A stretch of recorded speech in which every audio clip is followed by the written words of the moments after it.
Bonjour, je vais vous parler aujourd'hui des soins naturels de l'arthrose de la base du pouce ou rhizarthrose.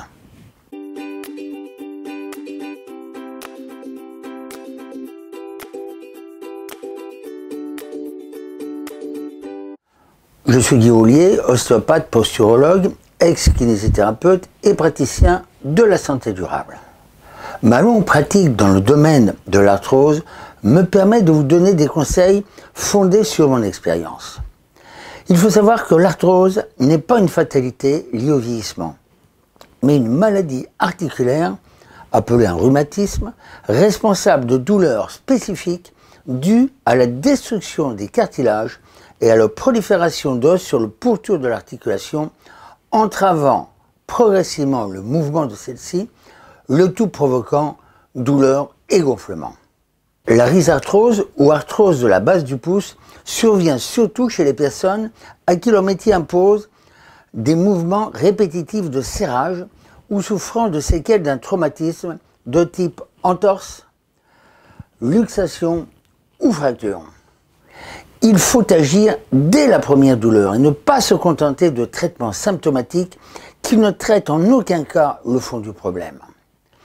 Si vous êtes gêné dans les mouvements de serrage d'un manche, de la pince, pouce index, il est temps de réagir avant que le mal ne soit irréparable. En effet, si vous laissez la situation perdurer, il ne vous restera plus qu'une solution, la pose d'une prothèse. Comment savoir si cette petite douleur provient d'une subluxation de l'articulation trapézo-métacarpienne?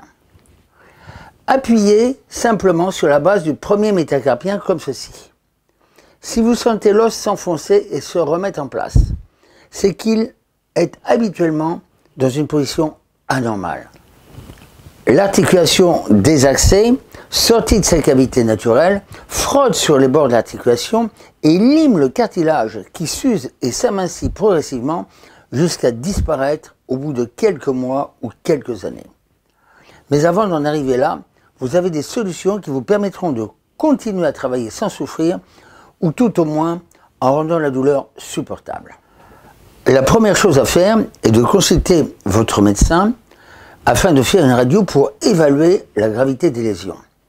Si la situation n'est pas irréversible, et plutôt que de recourir à des médications non dénuées d'effets secondaires, je vous conseille de consulter ensuite un ostéopathe qui, dans un premier temps, repositionnera votre articulation dans ses axes physiologiques, consolidera son action par la pose d'une contention souple, maintenant en place les deux surfaces articulaires.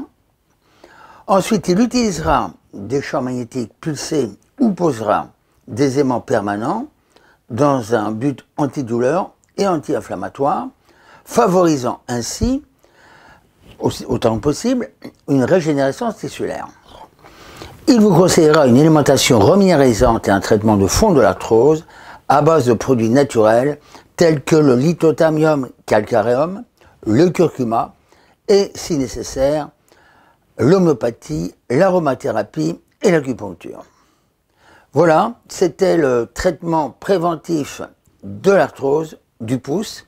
Si vous êtes concerné, agissez sans tarder. Si un membre de votre famille ou de votre entourage souffre de ce problème, conseillez-lui de visionner cette vidéo. Je vous dis à bientôt.